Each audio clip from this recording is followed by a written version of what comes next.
I'm Alex Morash, and let's queer politics.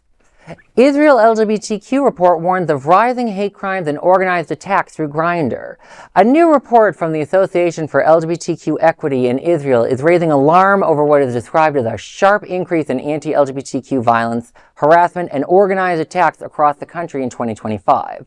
The report says at least one physical assault against a queer person now occurs every week in Israel.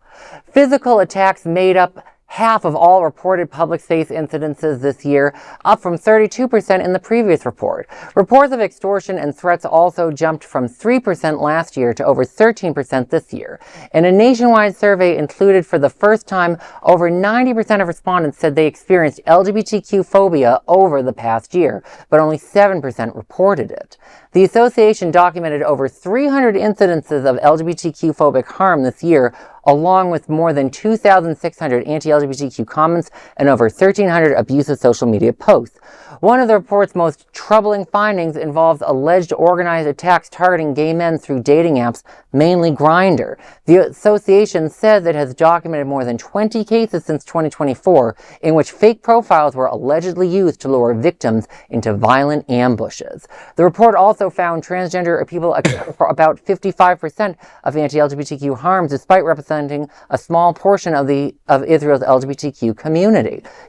This to me is both shocking in the violence being reported, but also shocking because I remember Benjamin Netanyahu going on and on about how, we should support the mass slaughter of civilians in Gaza because that would be better for queer people. And I remember LGBTQ groups for years in this country pinkwashing Israel, saying it's so great for LGBTQ people. And I would look at that and say, are you sure? I see instances occasionally of violence, and I see the government not always supporting LGBTQ people. And this report just continues to add to the alarming concerns of how Israel treats its LGBTQ population. Thoughts, people?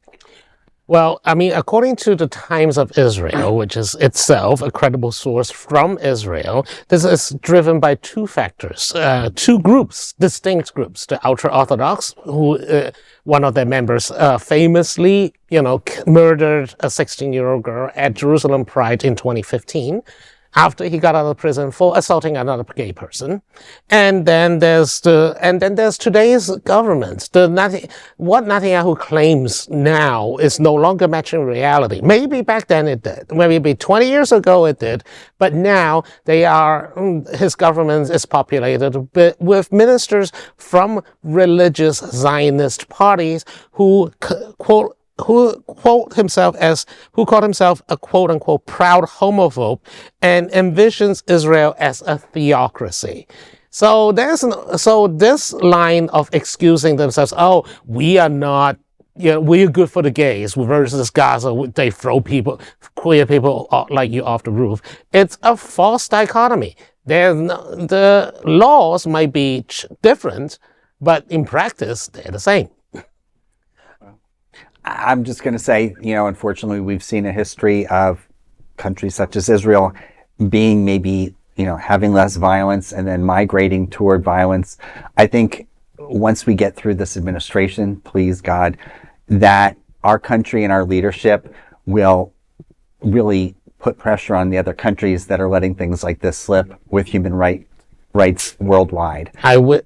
I wish that I was that optimistic, but there are plenty of other countries, as in Africa, in Middle East, where we do support countries like Saudi Arabia who literally behead gay people. Well, but then we need to look at that. Yeah. And we need to step back and we need to have leadership put pressure on. No, that's very true. Absolutely. And sometimes the U.S. government has done things to try and end violent things. I noticed that the Biden administration did a lot with Sudan. They'll also remind you that when it comes to putting pressure on Israel, many members of the Biden Department of State resigned because they felt that so many human rights abuses were being done by Israel. So I don't think either party is going to do much on this. But we've had inexplicably, politicians, and I'm sorry her name is escaping me, but traveling to Uganda. You have to look at things like that and say, who am I supporting? No, I feel like this is one of those terrible things. And I do want to remind people, because we were discussing the issue of violence that happening to Israelis and Palestinians. Remember, if 7% of the population is queer And Israel killed 70,000 people in Gaza. That's about 5,000 queer people were killed by that government as well. So, like, I have no idea how you solve, how to deal with Israel's homophobia, but, like, we can't let them continue to get away with the rhetoric they've been using. And that is an LGBTQ news story. There's no other queer nonprofit media platform like this in the entire world. Support our LGBT stories by sharing them and subscribing to Queer News Tonight.